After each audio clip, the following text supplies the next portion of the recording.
David Rodríguez Arias, que como sabéis casi todos es un investigador aquí en esta casa, especialista en los temas bioéticos del final de la vida, en especial en las cuestiones relativas a los trasplantes, pero que hoy nos va a plantear un tema de algo, una línea por la que se vierte en sus últimas investigaciones junto con Carissa Veliz sobre cuestiones relativas a la pobreza, a la justicia global. Ambos, tanto él como la coautora del paper, están involucrados en varios proyectos internacionales, y no solo proyectos, sino también organizaciones. Y bueno, pues sin más, aquí os dejo con David. Muchas gracias, Blanca. Bueno, lo que me gustaría presentaros hoy es un trabajo provisional, en gran medida, no conclusivo, ni mucho menos, una especie de desbroce de la teoría acerca de las obligaciones individuales con respecto a la pobreza. Hay más preguntas que conclusiones, y estoy seguro de que, bueno, pues que vais a poder aportarme bastantes comentarios que vayan a mejorar estos argumentos que voy a elaborar, pero muy poquita, o sea, con poca decisión. No estoy muy seguro reconozco, de las conclusiones a las que puedo llegar, pero con todo me he animado a compartiros estas reflexiones. Y bueno, sin más voy a comenzar con unas estadísticas para ponernos un poco en el contexto. 1 de cada 6 personas en el mundo viven en condiciones no pobres sino míseras. Según un informe de UNICEF, cada día mueren en el mundo 29.000 niños menores de 5 años por causas relacionadas con la pobreza. La mayoría de esas muertes las producen enfermedades que son evitables y que de hecho están erradicadas en el mundo en Occidente, en el que se disponen de tratamientos relacionadas muchas veces con la malnutrición y con el agua contaminada. Diarreas, tuberculosis, sarampión, tétanos, infecciones neonatales, malaria y VIH fundamentalmente. El ritmo al que se suceden en la actualidad esas muertes, que podrían evitarse con medidas relativamente poco caras, como antibióticos, agua potable, alimentación, vacunas, paquetes de rehidratación y otras medicinas, el ritmo al que se producen esas muertes es el doble del ritmo al que murieron personas durante la Segunda Guerra Mundial en sus peores periodos, incluidos los campos de exterminio. La muerte por pobreza, en contra de lo que muchas veces se cree, no es un problema inabarcable. Se estima que bastarían 19.000 millones de dólares anuales para acabar con la desnutrición mundial. Para que nos hagamos una idea, el rescate de la banca en España ha costado 5 veces más. 19.000 millones de dólares es la cantidad que se gasta anualmente el mundo en maquillajes o en perfumes. Se estima que el esfuerzo anual necesario para eliminar la pobreza global, unos 300 billones o 300.000 millones de dólares, es solo 3 veces lo que se gasta cada año solo los habitantes de Estados Unidos en alcohol. Según Milanovic, las personas que tienen un salario igual o superior a 15.000 euros anuales, esto es un cálculo que se hizo hace ya 10 años, con lo cual probablemente habría que actualizarlo. Esas personas forman parte del 5% más rico del mundo. Si donasen el 10% de sus ingresos, todavía formarían parte del 6,2% más rico de la población mundial. El 10% más rico del mundo detenta nada menos que el 85% de la riqueza mundial, mientras que el 10% más pobre solo dispone del 0,03% de la riqueza. Es escandaloso, prácticamente, que el 1% más rico disponga del 40% de la riqueza mundial. Lo que cuesta desparasitar o el tratamiento para desparasitar a un niño se valora en 0,37 euros. Lo que cuesta prevenir un caso de malaria cuesta 1,35 céntimos. 1,35 €. Y el coste de vacunar por completo a un niño son 11,15 €. Existen organizaciones mundiales como Oxfam, UNICEF, ACNUR, acreditadas por su eficacia en el uso de los recursos empleados en ayuda humanitaria y al desarrollo. Hay otras menos conocidas, pero igualmente acreditadas, que se someten periódicamente a evaluaciones externas de eficacia y transparencia, como por ejemplo Against Malaria Foundation o Schistosomiasis Control Initiative, que puntúan altísimo en rankings que existen sobre eficacia, eficiencia y transparencia de organizaciones de ayuda al desarrollo. Por ejemplo, el ranking givewell.org, que os animo a visitar. Duplicar la riqueza de las 4/5 partes del mundo, es decir, el 80% de la población mundial, duplicar la riqueza que actualmente tiene, tan solo le costaría al restante 20%, dentro del cual me atrevo a decir nos encontramos la mayoría de los que estamos en esta sala, un 8,7% de su riqueza. Y al 1% más rico le costaría un 15% de lo que tiene.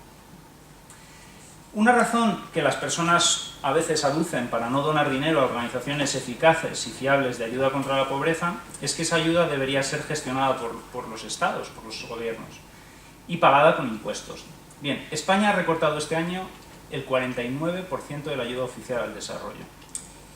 La ayuda oficial al desarrollo española nunca, ni siquiera en los tiempos de bonanza, alcanzó ese deseable 0,7% del que se habla a veces, que probablemente sería la parte correspondiente que podría tener España para combatir de una forma seria la pobreza mundial.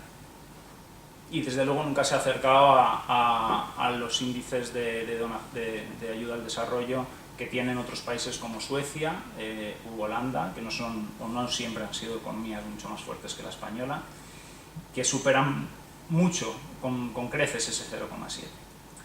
Actualmente nuestra ayuda se ha quedado en un raquítico 0,15% de la renta nacional bruta, muy por debajo, un poco por debajo, por cierto, de la media mundial, que es un 0,2.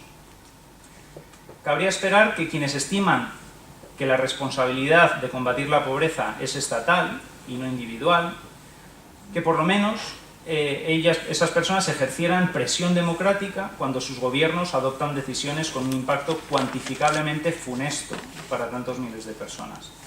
Nuestros gobiernos no contribuyen lo que matemáticamente les correspondería para combatir la pobreza, y es un resultado previsible, ya que estamos hablando de esto, que a este paso cada minuto se seguirán produciendo 21 muertes evitables, y que también es yo creo que un hecho, no un juicio mío, que algunas de esas muertes, a lo mejor no todas, pero algunas de esas muertes podrían ser evitables, y podrían ser evitables incluso por nosotros mismos.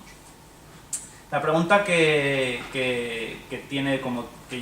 me dirige, que quiero tratar en esta presentación, que hemos estado trabajando Carissa Veliz y yo, es si realmente los individuos tienen, los individuos, me refiero a los individuos más ricos del mundo, el deber de tomar iniciativas para combatir la pobreza, y en caso afirmativo, ¿qué tipo de deber es ese? Se suelen aportar dos tipos de razones morales para justificar que nosotros, y entiendo por nosotros las personas que vivimos confortablemente en los países más ricos del mundo, debemos combatir la pobreza de los países menos ricos. El primer tipo de razones lo constituyen las razones morales de tipo asistencial. Peter Singer es famoso por desarrollar un argumento que lo produjo en el año 79 en un artículo muy famoso publicado en Philosophy and Public Affairs. La idea que subyace a su argumento es que, puesto que hay personas que se encuentran en una situación de sufrimiento y necesidad extremos, y nosotros nos hallamos en una situación que nos permite reducir ese sufrimiento y cubrir esas necesidades, tenemos el deber moral de asistir a esas personas, incluso aunque eso implique un coste para nuestro bienestar. Existe una gran cantidad de pobreza extrema que implica un sufrimiento, una muerte por hambre, por falta de cobijo, por falta de cuidados de atención médica. Dice Singer, si puedes prevenir que algo malo ocurra, y dices, todo el mundo estaríamos de acuerdo con reconocer que ese sufrimiento es algo malo. Es preferible que no ocurra. Si puedes tú evitar que algo malo ocurra, sin al mismo tiempo sacrificar nada que sea asimilable en importancia, debes evitar que eso ocurra. Donando dinero a organizaciones que combaten de forma eficaz y fiable la pobreza, puedes evitar que esas muertes ocurran, y por lo tanto su conclusión es que tienes un deber moral para donar dinero a esas organizaciones que combaten de forma fiable y eficaz la pobreza. Esta es la estructura más básica de su argumento. Habría la posibilidad de añadir dos justificaciones más.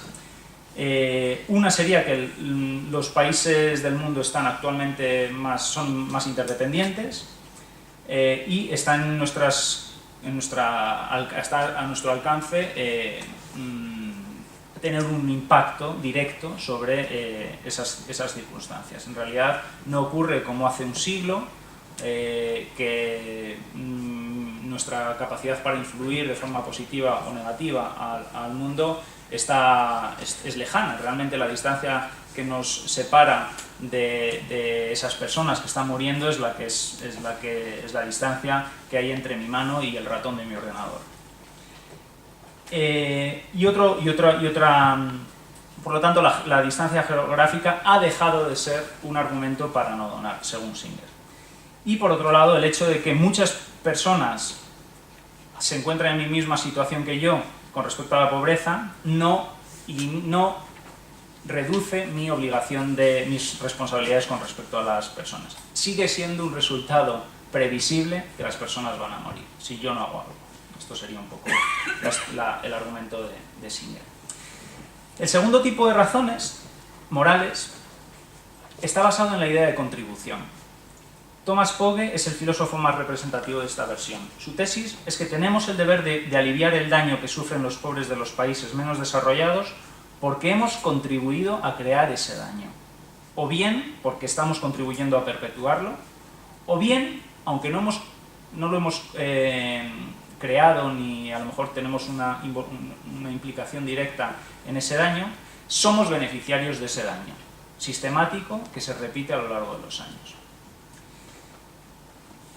Su argumento es bastante más complejo que el de Singer. Él afirma que existe una gran cantidad de pobreza que implica muerte, sufrimiento igual. La pobreza, afirma él, es en gran medida el resultado de un orden sistémico global que ha sido construido por los países más adinerados a su medida y para su propio beneficio. Este sistema se ha impuesto a los más pobres a lo largo de una historia de violencia, explotación y robo. El caso del colonialismo es un ejemplo. Afirma Pogge que nosotros vivimos en circunstancias claramente mejores que la mayoría de la población mundial. Nosotros hemos participado en un sistema que ha producido y mantenido la pobreza y nos hemos beneficiado de él, y como resultado hemos contribuido a que se produzca un daño, probablemente de forma indirecta y no siempre de forma consciente. Y bueno, podemos evitar dañar a otros y es nuestro deber moral de evitar que dañar. Y él se refiere a este tipo de argumentos porque lo que pretende con este argumento es convencer a aquellas personas más liberales, los libertarians, de que en realidad sí que tenemos obligaciones con respecto a los pobres, porque es una obligación mucho más fuerte la de no dañar que la de ayudar. Esa sería un poco su propuesta. Él no niega en ningún momento que tengamos obligaciones de tipo de asistencia, pero dice que estas otras obligaciones son más acuciantes y él opina que debemos de dejar de pensar el problema de la pobreza como un problema de asistencia, de ayuda, cuando lo que está en juego es dejar de dañarles. Bien, yo creo que, bueno, habría que matizar bastante el argumento de Pogge porque lo he simplificado. Él ofrece un triple argumento alternativo para hablar de nuestra implicación en el daño. Y además la idea que tiene es de ofrecer un argumento que sea ecuménico para que diferentes visiones sobre la justicia permitan, se pueda estar de acuerdo desde diferentes visiones desde la justicia, desde una visión de justicia histórica, hablando de la colonización, desde una visión lockeana o contractualista de la justicia y también desde una visión consecuencialista de la justicia. Y él ha propuesto una serie de cambios institucionales, una serie de iniciativas bastante interesantes para combatir este sistema que él considera injusto. Bien. He hablado de daño y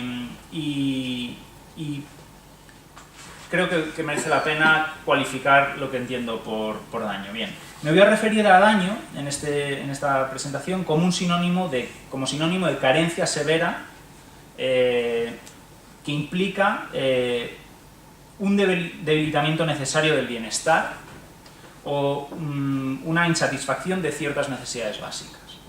Por ejemplo, el alimento, el agua, el cobijo, una protección básica de la salud. En este sentido, encontrarse en un estado de pobreza extrema constituye un daño.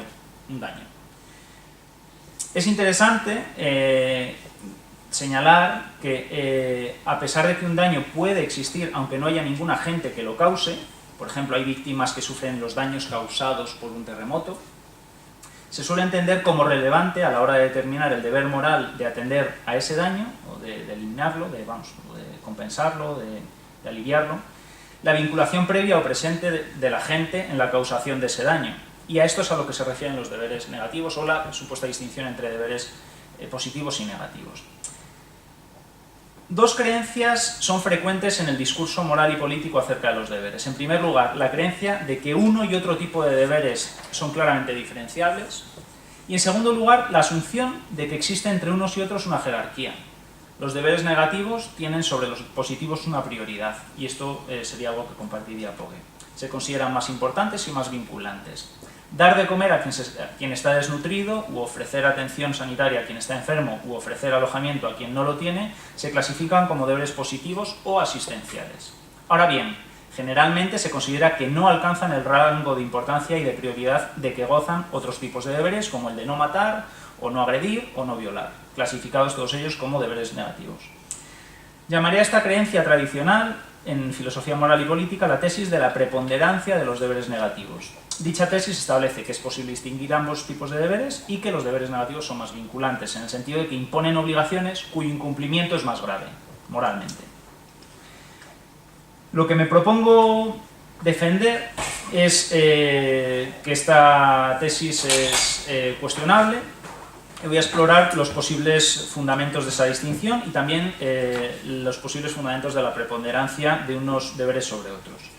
Voy a articular algunas objeciones en contra de esta tesis y trataré de mostrar, por un lado, que la distinción entre uno y otro tipo de deberes no siempre es tan clara, que no existe un criterio claro y único para clasificar unos deberes y otros, y por otro lado, que aunque suele ser moralmente relevante la distinción, en el sentido de la prioridad de los negativos sobre los positivos, no siempre se da el caso.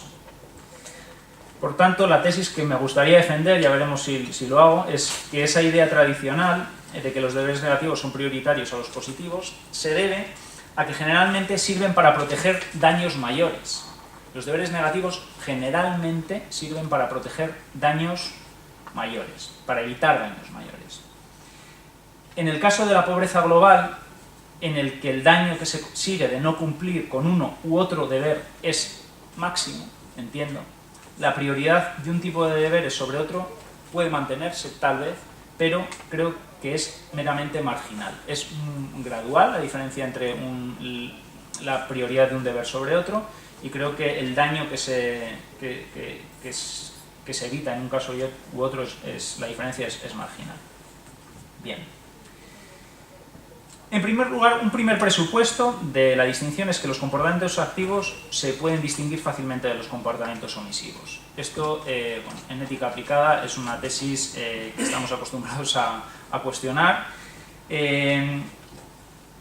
Voy a hablar directamente de una posible fuente de la distinción entre deberes positivos y negativos. Bien, la distinción entre deberes negativos y positivos se origina, como ha defendido Henry Shue, en la distinción básica, también frecuente en filosofía política y moral, entre derechos positivos y derechos negativos.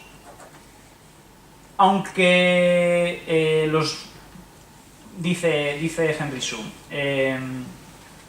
los derechos de seguridad, los negativos, y aunque los derechos de seguridad y los derechos de subsistencia generalmente se han pensado como siendo primero los primeros negativos y los segundos negativos, los deberes que se correlacionan con ambos tipos de derechos son simultáneamente negativos y positivos. Es decir, no es cierto que los derechos positivos solo se correspondan con deberes positivos y que los deberes negativos solo se correspondan, que los derechos negativos solo se correspondan con deberes negativos.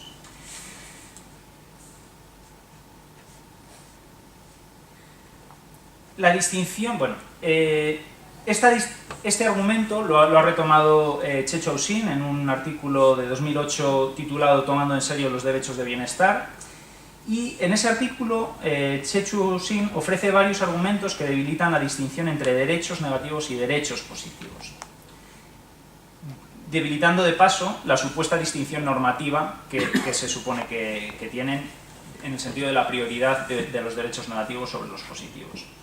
Una serie de asunciones comunes y equivocadas que él señala sobre la relación entre derechos negativos y positivos.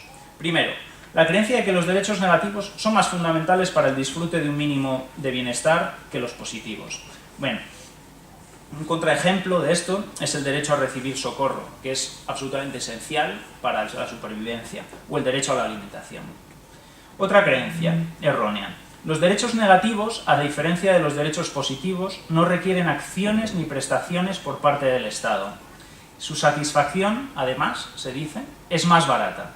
Claro, como los derechos negativos solo exigen del Estado que se abstenga de intervenir, que no interfiera, se asume que su satisfacción es barata.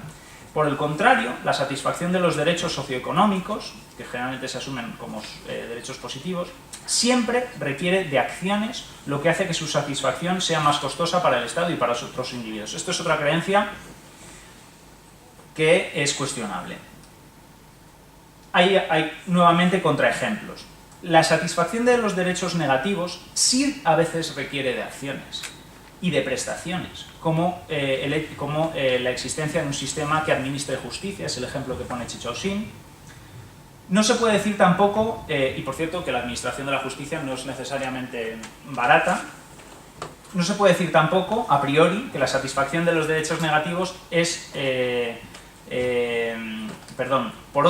es más barata.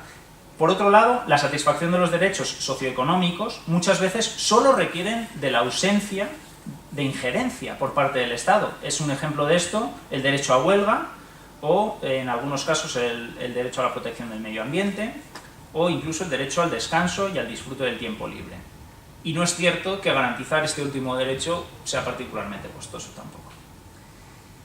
Estos contraejemplos plantean un dilema a la clasificación tradicional de derechos positivos y negativos, y yo creo que también tiene una implicación para la distinción entre deberes positivos y negativos.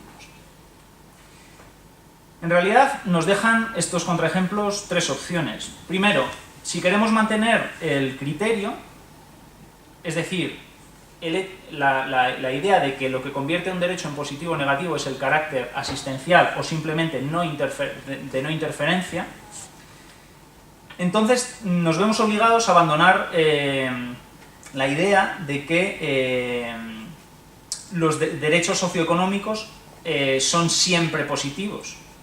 Tendríamos que aceptar que los derechos socioeconómicos pueden ser también negativos y que ciertos también derechos civiles son positivos. Tendríamos que aceptar.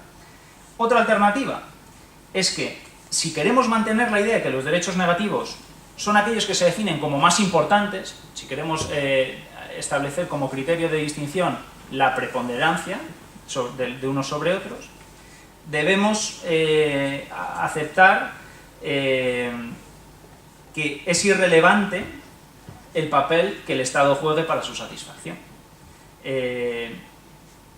Y otra alternativa es que si se quiere mantener el criterio de que el papel del Estado es lo que hace que un derecho sea de una u otra clase, entonces tenemos que reconocer que la distinción entre derechos negativos y positivos no es indicativa en ninguna medida de una jerarquía inherente o de una preponderancia unos sobre otros. Estas son las opciones. La reflexión crítica que lleva a cabo Chechu en el ámbito de los derechos ha inspirado en gran medida pues, las siguientes reflexiones en el ámbito de los deberes. El deber de no dañar es más vinculante que el de ayudar, pero la diferencia es marginal. Y voy a poner un ejemplo directamente, voy a saltar la teoría. Imaginémonos, vamos a hablar de las personas que están muriendo de hambre. Una proporción significativa de las muertes evitables de las que hablábamos es por causa de agua insalubre. Imaginemos este caso que es hipotético, es un experimento del pensamiento. Yo lo he llamado el carro con agua. Un carro cargado con agua baja por una ladera, en cuya base hay una persona que se está muriendo de sed. Sin embargo, en el camino hay una piedra que parará el carro e impedirá que llegue a la base de la ladera ese carro. Tú puedes quitar la piedra sin esfuerzo, pero decides no hacer nada. Como resultado de tu comportamiento, una omisión en este caso, la persona muere. En una escala de 1 a 5, siendo 1 absolutamente incorrecto moralmente y 5 absolutamente correcto moralmente, ¿qué puntuación darías a este comportamiento? Yo intuyo que la mayoría de vosotros daría a un 1 o un 2 a este comportamiento. Consideraríais que es absolutamente incorrecto, o casi absolutamente incorrecto. Otro ejemplo. Un carro cargado con agua baja por una ladera, en cuya base hay una persona que se está muriendo de sed. Exactamente igual. El camino está despejado, en este caso, y si no haces nada, el carro llegará a la base de la ladera. Decides coger una piedra para frenar el carro y lo consigues frenar. En este caso, con una acción. Como resultado de tu comportamiento activo, la persona muere. En una escala de 1 a 5, siendo 1 absolutamente incorrecto, etcétera, etcétera. Tiendo a pensar que la mayoría de nosotros considera este segundo ejemplo peor, en algún sentido, que el primero. Pero la diferencia es marginal, realmente. Cuando los daños son idénticos, el hecho de que nuestro comportamiento sea activo u omisivo se convierte en algo relativamente secundario. Una de las razones por las que se asume que la distinción entre actos y omisiones, o entre comportamiento de intervención o de ausencia de intervención, es relevante moralmente, y creo que está a la base de las distinciones y de la idea de la preponderancia de los deberes negativos sobre los positivos, es que la causalidad y la intencionalidad, ambas cosas y por separado, suelen estar más asociadas a las acciones que a las omisiones. Pero esto no es el caso necesariamente. Hay omisiones que pueden ser intencionales, y yo creo que se puede defender que hay omisiones que son causales también. El accidente se produjo porque yo no pisé el freno del coche. Hay una omisión causal. En fin, para concluir, porque ya no tengo tiempo, tenía bastantes más cosas, quiero hacer una reflexión sobre, lo que he pretendido defender es que se debilita la tesis de la preponderancia de los deberes negativos. Desde una interpretación, tal vez se podría llamar gradualista, de nuestras obligaciones morales hacia los más pobres del mundo, creo que se puede justificar que el comportamiento de la mayoría de las personas que viven en los países más desarrollados no impide un sufrimiento evitable, que es evitable. Y en ese sentido constituye un daño. Quienes estiman, como Thomas Pogge, que el bienestar de los más ricos es en muchos aspectos deudor de un orden global que perjudica de forma sistemática a los países menos desarrollados, impidiendo su acceso a derechos humanos básicos, creo que tienen razones para pensar que la responsabilidad moral de cada uno en ese daño se incrementa con respecto a quienes piensan como Singer, aunque creo que solo marginalmente. Cuando no compensamos el daño evitable que sufren esas personas, dejamos de cumplir en mayor o menor medida con un deber de restituir o de compensar un daño que sufren esas personas, que estamos en condiciones de evitar y que es nuestra responsabilidad evitar. Y muchas, sobre todo, aunque no solo, cuando somos beneficiarios indirectos y no necesariamente conscientes de ese daño. En fin, con esto...